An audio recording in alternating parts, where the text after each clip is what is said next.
Hi friends, அனைவருக்கும் வணக்கம். இந்த வீடியோவில் நம்ம எதை பற்றி பார்க்க போகிறோம் அப்படின்னா, நம்மளுடைய ஆள் மனசை எப்படி நம்ம ரீப்ரோக்ராம் பண்ணுறது அப்படின்றத பற்றி நம்ம பார்க்க போகிறோம். ஆள் மனசுனா என்ன அப்படின்னு உங்கள் எல்லாருக்குமே நல்லா தெரியும். நம்மளை இயக்கிக்கிட்டு இருக்கிறதே நம்மளுடைய ஆள் மனம் தான். இந்த ஆள் மனமை நம்ம எப்படி சரியான வழியில் திசை திருப்புறது அப்படின்றத பற்றி இந்த வீடியோவில் நான் சொல்ல போகிறேன். ஸோ வீடியோ ஃபுல்லாக ஸ்கிப் பண்ணாமல் பாருங்கள். இதில் முதல் பாயிண்ட் என்னன்னு பார்த்தீங்கன்னா, செல்ஃப் அவேர்னஸ், சுய விழிப்புணர்வு. சுய விழிப்புணர்வு அப்படின்றது நம்மளுடைய எண்ணங்கள், நம்மளுடைய எமோஷன்ஸ், இதை பேஸ் பண்ணி தான் நம்ம செயல்கள்லாம் நம்ம செய்கிறோம். அந்த செயல்கள் பார்த்திங்கன்னா, சில சமயம் நம்ம சரியான செயல்கள் செய்வோம், சில சமயங்களில் தவறான செயல்களும் செஞ்சுருவோம். நம்ம இந்த சரியான செயல்கள் அண்டு தவறான செயல்கள் எதை பேஸ் பண்ணி அமையுது அப்படின்னா, நம்மளுடைய எண்ணங்கள் அண்டு உணர்ச்சிகளை பேஸ் பண்ணி தான் அமையுது. இதுதான் என்னன்னா சுய விழிப்புணர்வு. நீங்கள் உங்களுடைய எண்ணங்கள், உங்களுடைய உணர்ச்சிகள், இதையெல்லாம் நீங்கள் கண்காணிக்க தொடங்கணும். இந்த மாதிரி நீங்கள் கண்காணிக்க தொடங்கிட்டீங்க அப்படின்னா, நீங்கள் ஒரு சுய விழிப்புணர்வு மிக்க ஒரு மனிதனாக இருக்கீங்கன்னு அர்த்தம். ஸோ இதான் நம்பர் 1. இதை நல்லா நோட் பண்ணிக்கோங்க. செல்ஃப் அவேர்னஸ் வேணும். அண்ட் தென் நம்பர் 2 என்னன்னு பார்த்தீங்கன்னா, ஐடென்டிஃபையிங் லிமிட்டிங் பிலீஃப்ஸ். அது என்ன ஐடென்டிஃபையிங் லிமிட்டிங் பிலீஃப்ஸ்? அதாவது வரையறுக்கப்பட்ட நம்பிக்கைகள். நிறைய பேர் என்ன பிலீவ் பண்ணிட்டு இருப்பாங்க அப்படின்னா, நம்மளால் இதெல்லாம் செய்ய முடியாது அப்படின்னு அவங்களே ஒரு எல்லைக்கோடு போட்டிருப்பாங்க. என்னால் இதெல்லாம் செய்ய முடியாது, இந்த விஷயங்களை நான் செய்ய முடியாது, இந்த எக்ஸாமில் நான் 100 மார்க் எடுக்க முடியாது, நான் கட்டாயமாக ஃபெயில் தான் ஆகிடுவேன். இந்த மாதிரி அவங்க என்ன பண்ணியிருப்பாங்க அப்படின்னா, அவங்களுக்கே ஒரு எல்லைக்கோடு போட்டிருப்பாங்க. என்னால் இதெல்லாம் செய்ய முடியாது அப்படிங்கிற மாதிரி ஒரு லிமிட் வச்சுருப்பாங்க. இந்த லிமிட்டை உடைக்க பழகணும். இந்த லிமிட்டை உடைக்க பழகிட்டோம் அப்படின்னா நம்மளுடைய ஆள் மனசு சிறப்பாக இயங்க ஆரம்பிக்கும். வெற்றியை நோக்கியும் நம்ம பயணம் செய்ய முடியும். மூன்றாவது என்னன்னு பார்த்தீங்கன்னா, ரீப்ளேசிங் நெகட்டிவ் தாட்ஸ். உங்களுடைய நெகட்டிவ் எண்ணங்களை நீங்கள் ரீப்ளேஸ் பண்ண பழகணும். You must fill your negative thoughts with positive thoughts. பல பேருடைய லைஃப் பார்த்தீங்கன்னா வெற்றிகரமாக அமையாததுக்கு முக்கியமான காரணம் என்னென்னா, அவங்களுடைய நெகட்டிவ் சிந்தனைகள் தான்.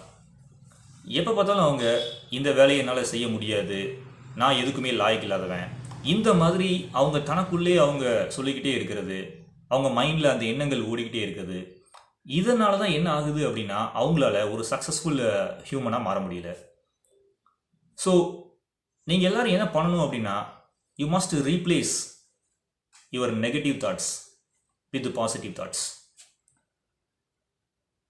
இது third point, very important. And then fourth பார்த்தீங்கன்னா, விஷுவலைஸ் சக்ஸஸ். ஆள் மனசை ரீப்ரோக்ராம் பண்ணுறதுக்கு 4வது விஷயம் என்னன்னு பார்த்தீங்கன்னா, விஷுவலைஸ் சக்ஸஸ். அது என்ன விஷுவலைஸ் சக்ஸஸ் அப்படின்றது? நம்ம வெற்றி அடைஞ்ச மாதிரி நம்ம என்ன பண்ணணும்னா விஷுவலைஸ் பண்ணணும். வெற்றி அடையிறமோ வெற்றி அடையலையோ அதெல்லாம் மேட்ரு கிடையாது. பட் பிஃபோர் எக்ஸாமினேஷன் நான் நல்லா பண்ணிடுவேன், நிச்சயமாக நான் சக்ஸஸ் பண்ண போகிறேன், நான் 100 மார்க்ஸ் எடுத்துருக்கிறேன் அப்படின்ற ஒரு பாசிட்டிவ் மைண்ட் செட்டோட நீங்கள் இருக்கணும். அதனால் நீங்கள் என்ன பண்ணணும் அப்படின்னா, உங்களுடைய சக்ஸஸை எப்பவும் விஷுவலைஸ் பண்ண பழகணும் பிஃபோர் நீங்கள் களத்தில் இறங்குறதுக்கு முன்னாடி. அடுத்தது பார்த்தீங்கன்னா, 5th, செட் கிளியர் கோல்ஸ். அது என்ன செட் கிளியர் கோல்ஸ்?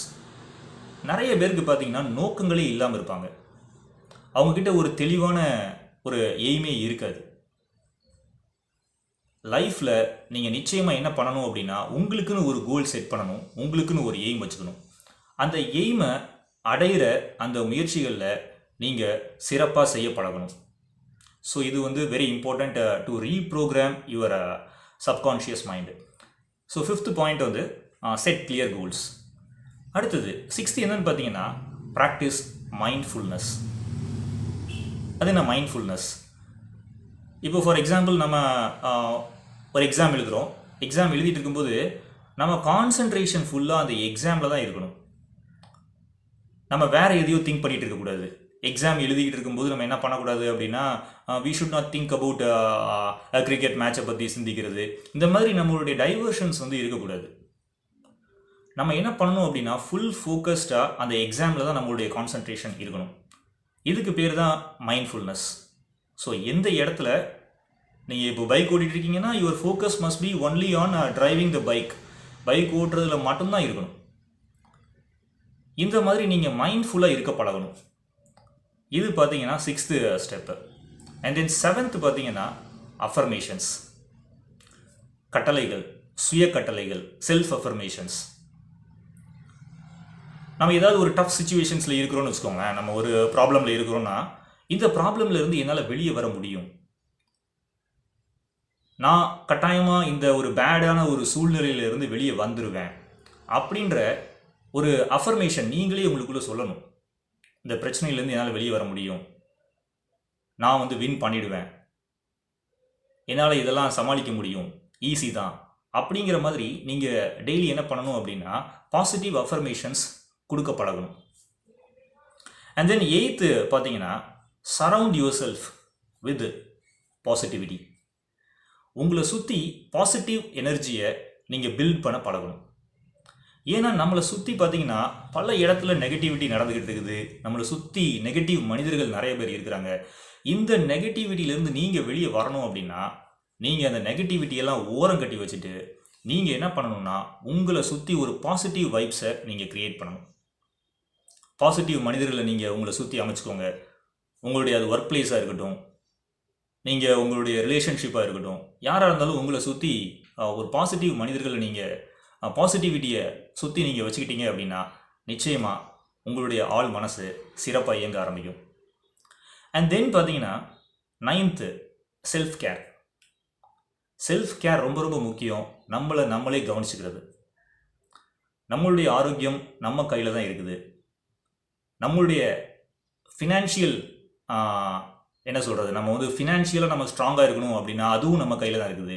நம்மளுடைய முயற்சிகள் நம்ம தெளிவாக எடுக்கணும். நம்ம எல்லா விஷயத்துலையும், அதாவது ஹெல்த்து, வெல்த்து, ஹாப்பினஸ், இது மூணுமே யார் கையில் இருக்குது அப்படின்னா நம்மளுடைய கையில் தான் இருக்குது. ஸோ செல்ஃப் கேர், நம்மளை கவனிக்க பழகணும். நம்ம மேலே நம்ம அக்கறை செலுத்தணும். ஸோ இந்த மாதிரி இருந்தோம் அப்படின்னா நம்மளுடைய ஆழ் மனம் சிறப்பாக இயங்க ஆரம்பிக்கும். அதே மாதிரி 10th பார்த்தீங்கன்னா சீக் ப்ரொஃபஷ்னல் ஹெல்ப். இப்போ சில பேர் பார்த்தீங்கன்னா அவங்களால என்ன பண்ண முடியாதுன்னா அவங்களுடைய ப்ராப்ளம்லேருந்து வெளியே வரவே முடியாது. தொடர்ந்து அதையே திங்க் பண்ணிக்கிட்டே இருப்பாங்க. அந்த மாதிரி நபர்கள்லாம் என்ன பண்ணலாம் அப்படின்னா நிறைய இப்போது பார்த்தீங்கன்னா டாக்டர்ஸ்லாம் இருக்கிறாங்க, ப்ரொஃபஷ்னல் டாக்டர்ஸ்லாம் இருக்காங்க, அவங்களெல்லாம் போய் கன்சல்ட் பண்ணலாம். ஸோ ப்ராப்ளமில் இருந்து வெளியே வர்றதுக்கு எல்லாராலையும் முடியாதுங்கிறதே இந்த பிளானெட்டில் கிடையாது. மைண்ட் இருந்தால் எல்லாமே செய்ய முடியும். அப்போது உங்களுடைய ஆள் மனசை நீங்கள் ரீப்ரோக்ராம் பண்ணி நீங்கள் சரியான வழியில் நீங்கள் வச்சுருந்தீங்கன்னா கட்டாயமாக உங்களுடைய லைஃப்பும் ஃப்ரூட்ஃபுல்லாக இருக்கும். ஸோ இந்த 10 பாயிண்ட்ஸையும் நீங்கள் கவனமாக உங்கள் லைஃப்பில் ஃபாலோ பண்ணிங்கன்னா உங்களுடைய ஆள் மனம் உங்களை சிறப்பாக இயங்க வச்சு உங்களுக்கு தேவையான ஹெல்த்து, வெல்த்து அண்ட் ஹாப்பினஸ் இது மூணையும் கொண்டு வந்து சேர்க்கும். நன்றி, வணக்கம். சேனலை வந்து சப்ஸ்கிரைப் பண்ணாமல் இருந்தீங்கன்னா சப்ஸ்கிரைப் பண்ணிடுங்க. ஆல்சோ பெல் பட்டனையும் கிளிக் பண்ணிடுங்க.